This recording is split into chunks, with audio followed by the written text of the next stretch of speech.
Performance को gauge किया जाए। और मेरे साथ मेरे सहयोगी अभिषेक कोठारी हैं, जो जाने जाते हैं इंडस्ट्री में अपनी बैंकिंग की पकड़ को लेकर। और एचडीएफसी पर अभिषेक ने बड़ा अच्छा एक अपडेट हमारे लोग के साथ इंटरनली शेयर करा था। अभिषेक, एचडीएफसी बैंक, क्या कुछ फंडामेंटल दिक्कतें जिस तरह के चलते इस तरह का स्टॉक अंडर परफॉर्मेंस है स्टॉक में? नहीं आशीष जी, तो फंडामेंटली इसमें कोई दिक्कत नहीं है। अगर आप देखें इसका धंधे में जलवा एकदम कायम है। 12 महीने में इसने 68 बेसिस पॉइंट से अपना मार्केट शेयर को इंप्रूव किया है, जबकि ये सेम मार्केट शेयर अगर आप कंपेयर करें तो आईसीआईसीआई बैंक का 44 बेसिस पॉइंट से इंप्रूव हुआ है, एक्सिस बैंक का 42 बेसिस पॉइंट से इंप्रूव हुआ है, और दूसरा अगर आप एसबीआई देखें तो उनका तो मार्केट शेयर 15 बेसिस पॉइंट से गिरा है। तो इसमें कोई दिक्कत नहीं है कि उनका मार्केट शेयर इंप्रूव हुआ है, जो कि आपका 10.1% था लास्ट ईयर Q3 FY21 में, जो अब जाके Q3 FY22 में 10.8% के करीब हो गया है। आईसीआईसीआई बैंक का यही सेम नंबर 6.5% से लेके अभी 7% के पास आ गया है। एसबीआई का तो 23% के आसपास था, जो अभी आपका 22.8% हो गया है। एक्सिस बैंक का 5.25% था, जो कि अभी 5.6% के आसपास पहुंच गया है। कोटक महिंद्रा बैंक का बहुत मार्जिनल मार्केट कैप इंप्रूव हुआ है, 2% से लेके 2.16% तक। तो अगर आप देखें वैल्यूएशन में बहुत ज्यादा गिरावट हुआ है एचडीएफसी बैंक का। ये बैंक 1 ईयर फॉरवर्ड बेसिस, मतलब 1 साल आगे के बुक वैल्यू पे अगर आज के मार्केट प्राइस को अगर आप डिवाइड करो तो ये वैल्यूएशन पैरामीटर में लास्ट ईयर सेम टाइम मार्च में ये 3.5 गुना था, जो कि अब 2.5 गुना के आसपास पहुंच गया है।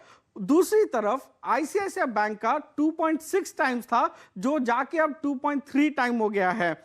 एसबीआई का ऑलमोस्ट फ्लैट रहा है, तब भी 1 दिसंबर 3 था, जो आज भी 1.3 ही है। एक्सिस बैंक का 2 से 1.5 के आसपास पहुंच गया है, और कोटक महिंद्रा बैंक का 4.7 था, जो आज भी 4.7 कायम है।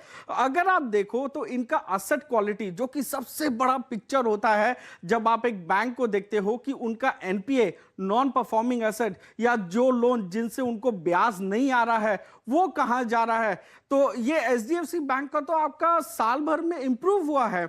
ये था आपका 1.32% था Q4 FY21 में, जो कि आपका 1.26% हो गया है।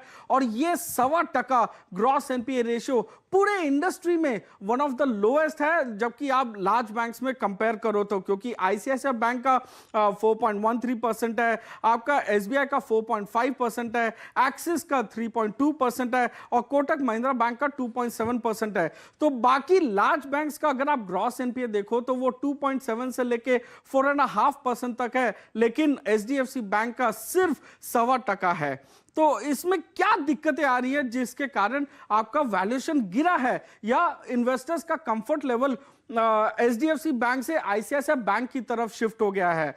तो पिछले 4 क्वार्टर से इनका एनआई ग्रोथ, जो कि टॉप लाइन ग्रोथ होता है आपका एक बैंक में, वो नेट इंटरेस्ट इनकम ग्रोथ जो इनका 20% हुआ करता था, वो अब 13% पे आके गिर गया है। तो उस गिरावट के कारण आपका ऑपरेटिंग प्रॉफिट ग्रोथ भी बहुत बड़ा इंपैक्ट ले लिया है। तो अगर आप देखें लास्ट 1-2 क्वार्टर में सब बैंक्स ने अपना रिटेल में एक्सपेंशन बहुत अच्छे से किया है, तो उनके कारण उनका ओपेक्स, जो हम लोग बोलते हैं ऑपरेटिंग एक्सपेंस या खर्चा एक बुक को बनाने का होता है, वो सबका बड़ा है। तो उसके कारण ऑपरेटिंग प्रॉफिट ग्रोथ पे बहुत ज्यादा इंपैक्ट सबसे ज्यादा एचडीएफसी बैंक को हुआ है। एचडीएफसी बैंक का operating profit growth Q4 FY21 में करीबन 20% था, जो गिर के 10.5% हो गया है, और 10.5% ग्रोथ इनका सबसे लोएस्ट है लास्ट 22 क्वार्टर में या फिर इनके लाइफ टाइम में। सो ऑपरेटिंग प्रॉफिट ग्रोथ इधर नहीं आ रहा है, क्योंकि ये लोग होलसेल बुक में ज्यादा फोकस्ड है, और होलसेल बुक में आपको उतना मार्जिन एक्सपेंशन नहीं मिलता है जितना रिटेल में मिलता है, क्योंकि होलसेल की ब्याज दरें बहुत कम होती है, बेस रेट के बहुत आसपास होती है, जबकि कि रिटेल की ब्याज दरें आपके बेस रेट से 200, 300, 400, 500 बेसिस पॉइंट ऊपर होता है तो उसमें आपको मार्जिन बनाने का मौका मिलता है। लेकिन एचडीएफसी बैंक के साथ अभी तक ये नहीं हो पाया है क्योंकि ये लोग होलसेल बुक में ज्यादा फोकस किए हैं। तो ऑपरेटिंग प्रॉफिट ग्रोथ जहां इनका 10.5% के रेट पे गिरा है, वहीं आईसीआईसीआई बैंक का ऑपरेटिंग प्रॉफिट ग्रोथ 30% के ऊपर है। तो अगर आप देखो तो आईसीआईसीआई बैंक का वैल्यूएशन ये करेक्शन से पहले बहुत अच्छा ट्रैजेक्टरी ग्रोथ देखने को मिला था क्योंकि उनका ऑपरेटिंग परफॉर्मेंस बहुत इंप्रूव हुआ था। तो आगे जाके आपको सेक्टर में केपेक्स जो हम लोग बोलते हैं कैपिटल एक्सपेंसेस, उसके ग्रोथ तो अगले 4 से 6 क्वार्टर में नहीं दिखेंगे। तो आपका कॉर्पोरेट लोन ग्रोथ अब नहीं आएगा बेस्ड ऑन केपेक्स, मतलब केपेक्स के द्वारा कॉर्पोरेट लोन ग्रोथ नहीं आएगा। तो इसीलिए अब एचडीएफसी बैंक अपना फोकस रिटेल पोर्टफोलियो में लाएगी। जैसे मैंने आपको पहले बताया था, रिटेल पोर्टफोलियो में ब्याज दरें कॉर्पोरेट पोर्टफोलियो से ऊपर होती है, 200, 300, 400 बेसिस पॉइंट ऊपर होती है। और अगर आप अनसेक्योर्ड सेगमेंट में जाओ, जो कि आपका पर्सनल लोन हो गया, क्रेडिट कार्ड हो गया, जहां पे अंडरराइटिंग के लिए कुछ नहीं है, वहां पे तो ब्याज दरें और भी अति उत्तम होती है, 12 से 14% भी होती है अगर आपका बेस रेट 6-7% भी हो तो उससे क्या होगा, रिटेल फोकस में जाने से इनकी नेट इंटरेस्ट मार्जिन भी बढ़ेगी और यहां से परफॉर्मेंस भी इंप्रूव होगा। बट वो एक लैग इफेक्ट के साथ आएगा। लैग इफेक्ट का मतलब ये तुरंत एक क्वार्टर में नहीं आएगा, 2-3 क्वार्टर लगेगा इसको नेट इंटरेस्ट मार्जिन बढ़ाने में और ऑपरेटिंग प्रॉफिट ग्रोथ होने में।